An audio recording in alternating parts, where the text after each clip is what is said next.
स्वागत है आपका वॉइस आपकी आवाज देश विदेश की खबरों पर। मैं हूं रुबीना। आइए नजर डालते हैं देश विदेश की कुछ चुनिंदा खबरों पर। अमेरिका के विस्कॉन्सिन राज्य के एक मॉल में गोलीबारी हुई है, जिसमें 8 लोग घायल हो गए हैं। हमलावर मौके से फरार हो गया है। पुलिस प्रमुख ने कहा है कि जांचकर्ता मॉल में हुई गोलीबारी के संदिग्ध आरोपी की पहचान में जुटे हैं।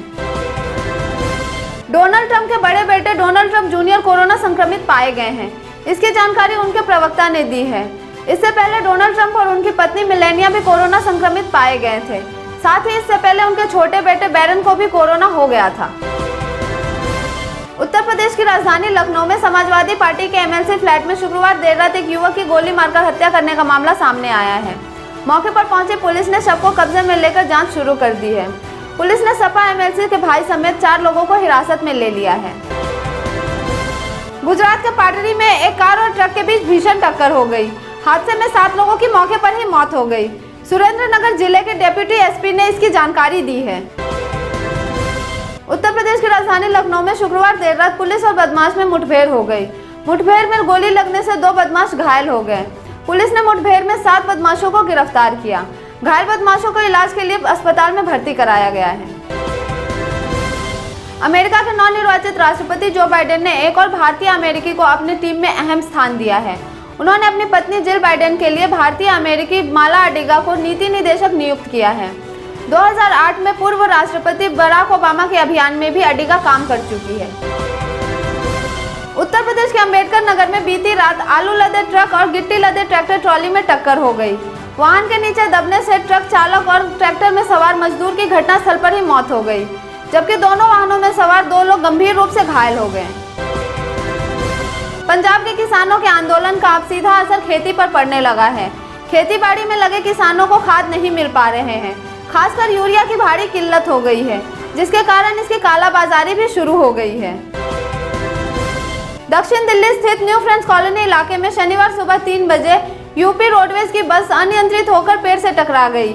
हादसे में बस में सवार 12 यात्री गंभीर रूप से घायल हो गए, जिन्हें एम्स ट्रॉमा सेंटर भर्ती कराया गया है, जहां कुछ घायलों की हालत गंभीर बताई जा रही है।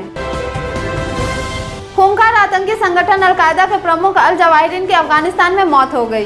रिपोर्ट में बताया गया है कि जवाहिरीन की मौत अस्थमा से हुई है और आखिरी वक्त में उसे इलाज नहीं मिल सका। जवाहिरीन से पहले आतंकी संगठन की जिम्मेदारी ओसामा बिन लादेन के कंधों पर थी।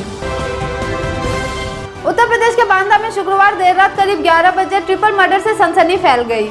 प्रयागराज में तैनात एक सिपाही, उसकी मां और बहन की बड़ी ही बेरहमी से हत्या कर दिया गया। ट्रिपल मर्डर के इस वारदात ने सभी को हिलाकर रख दिया है। मध्य प्रदेश के बुरहानपुर में 2 लड़के हेडफोन लगाकर रेलवे ट्रैक से पैदल जा रहे थे। इसी दौरान पीछे से ट्रेन आ गई। उसकी आवाज हेडफोन के चक्कर में उन्हें सुनाई नहीं दी और ट्रेन से कटकर दोनों की मौत हो गई। हादसा इतना भयानक था कि दोनों के शवों के 50 से 60 टुकड़े हो गए। भाजपा के राष्ट्रीय अध्यक्ष जेपी नड्डा बिलासपुर पहुंच गए हैं। मुख्यमंत्री जयराम ठाकुर व प्रदेश के मंत्री, सांसदों व युवा मोर्चा के अध्यक्ष ने फूल देकर जेपी नड्डा का स्वागत किया। भाजपा के कार्यकर्ताओं ने जेपी नड्डा को जय श्री राम के नारे लगाए। एनसीपी ने कॉमेडियन भारती सिंह और उनके पति हर्ष लिम्बाचिया के मुंबई स्थित फ्लैट पर शनिवार को छापा मारकर गांजा जब्त किया। इसके बाद दंपति को हिरासत में ले लिया गया। दोनों को आगे की जांच के लिए एनसीबी अपने जोनल कार्यालय लेकर गई है। तिब्बत के निर्वासित सरकार के प्रमुख लोब्जंग सांगे पहली बार अमेरिका के राष्ट्रपति भवन व्हाइट हाउस पहुंचे। तिब्बत सरकार के किसी भी नेता का 6 दशक में इस तरह का पहला दौरा है। अमेरिका के इस कदम से चीन की नाराजगी और बढ़ सकती है।